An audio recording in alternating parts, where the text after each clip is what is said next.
कैसे हैं फ्रेंड्स। आशा करते हैं कि आप लोग अच्छे होंगे।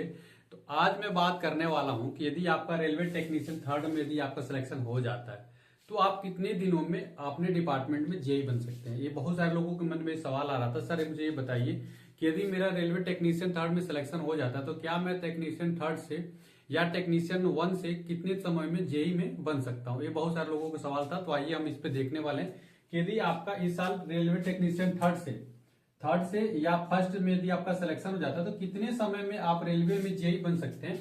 ये हमारा मेन टॉपिक रहने वाला है। ये सारी चीजें मैं आपको समझाने वाला हूं।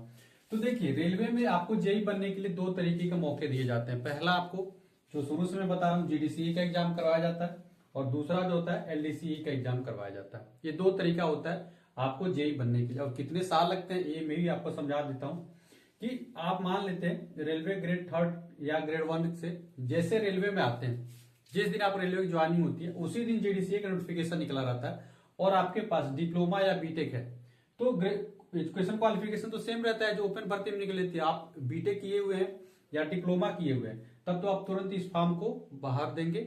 उसके बाद से जोन वाइज ये निकलता है। ऐसा नहीं कि किसी अन्य जोन का स्टूडेंट किसी अन्य जोन में डाल सकता है। जैसे गोरखपुर का स्टूडेंट है, चंडीगढ़ जोन में नहीं जा सकता, अपने जोन में ही इस फॉर्म को आप डाल सकते हैं।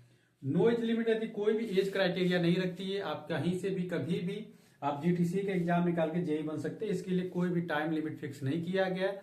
आप जिस दिन आते हैं उसी दिन भी ये आपको अलाउ कर दिया जाएगा आप जीडीसी का एग्जाम देने के लिए। हाँ, कुछ ऐसे जोन है जहां पे 1 साल 2 साल की क्राइटेरिया रखी गई है। मोस्टली अधिकतर जोनों में तो ये सब क्राइटेरिया नहीं रखी गई है। यानी कि जीडीसी के एग्जाम से आप अगर भर्ती आ जाती है साल भर के अंदर भी जीडीसी के एग्जाम देके आप जेई बन सकते हैं। निर्भर करता है आपकी योग्यता डिप्लोमा और बीटेक होनी चाहिए। ठीक है, तो ये सारी चीजें आप लोगों को कंफर्म हो गई जीडीसी की। अब जब बात आती है एलडीसी वाली में थोड़ी सी समस्या आती है, क्योंकि यहाँ पे दो तरीके से आप जेई बन सकते हैं। पहला कि आप टेक्नीशियन थर्ड के रूप में आते हैं और आप 3 साल तक नौकरी कर लेते हैं। टेक्नीशियन थर्ड के रूप में आते हैं, फिर 3 साल का जब नौकरी कर लेंगे तब आपको फिर से एक एलडीसी का एग्जाम देना होगा और उस एलडीसी का एग्जाम अगर पास कर लेंगे तो भाई आप जेई बन सकते हैं। यहां से भी आप जेई बन सकते हैं। 3 साल की नौकरी करने के बाद से आप फॉर्म डालेंगे तो आपको पता है कि यहाँ पे कंपटीशन थोड़ा सा सब लोग जो भी आपके डिपार्टमेंट बनेंगे सब लोग फॉर्म डालेंगे और वैकेंसी थोड़ी सी कम ही रहती है, तो यहाँ पे भी चांस रहता है आपका सिलेक्शन होने की। उसके बाद से एक होता है यहाँ से पूरा सीनियरिटी बेस्ड सिलेक्शन। मतलब ये पूरा सीनियरिटी है। यहाँ से दोनों में तो एग्जाम का महत्व बहुत ज्यादा है। यहाँ पे तो पूरा एग्जाम का ही महत्व है, यहाँ पे भी थोड़ा सा एग्जाम का महत्व है, लेकिन यहाँ पे तो पूरा सीनियरिटी बेस्ड चलता है कि पहले आप टेक्नीशियन थर्ड में आएंगे, फिर आपका 2 सालों बाद टेक्नीशियन 2 बन जाएंगे, फिर आपके 2 साल बाद टेक्नीशियन 1 बन जाएंगे। यानी यहाँ से अगर आते हैं आप 1900 ग्रेड पे में तो आप 2400 बन जाएंगे 2 सालों में, फिर 2 साल में 2800 आपका ग्रेड पे हो जाएगा। ठीक है, 2-2 साल में आपका क्या होता है, प्रमोशन होता रहता है, जो कि अन्य डिपार्टमेंटों में नहीं होता है। ठीक है, रेलवे में ही इस तरीके की सुविधाएं दी गई। फिर 2800 से 4200 आप पहुंच जाएंगे, एमसीएम के पोस्ट तक पहुंच जाएंगे और जेई का भी जो है वो 4200 ही है।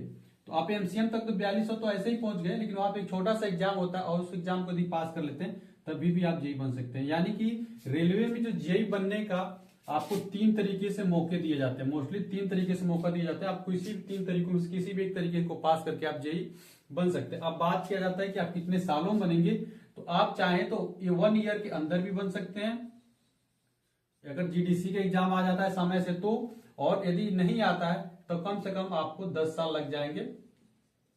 10 साल लग जाएंगे आपको जेई बनने में। आप सारी चीजें प्रोसेस को फॉलो करते रहेंगे तो 10 सालों में आप 4200 यहां तक तो पहुंच ही जाएंगे। फिर यहाँ छोटा सा एग्जाम देके आप जेई भी बन जाएंगे। तो ये सारी प्रोसेस है, जो सारी चीजें मैंने आपको समझा दिया। और आपको कोई भी डाउट रहता है तो आप निश्चित तौर पे कमेंट करिए, उसमें मैं निश्चित तौर पे वीडियो आपको बनाता रहूंगा। छोटी सी इन्फॉर्मेशन थी, वीडियो अच्छी लगी हो तो वीडियो को लाइक भी करिएगा। और ऐसे इन्फॉर्मेशन के लिए हम रेगुलर बेसिस पर आपके लिए वीडियो लाते रहेंगे। उसके लिए चैनल को सब्सक्राइब करने के साथ बेल बटन भी दबा दीजिए। हमारे साथ जुड़े रहने के लिए व्हाट्सएप ग्रुप जो डिस्क्रिप्शन में जुड़ जाइए। और फ्री में आप तैयारी करना चाहते हैं रेलवे ग्रुप डी का तो व्हाट्सएप ग्रुप टेलीग्राम चैनल से भी जुड़ जाइए, वहां पे फ्री में पीडीएफ पड़ी हुई मिलते हैं। अगली वीडियो फ्रेंड्स, तब तक के फ्रेंड्स जय हिंद।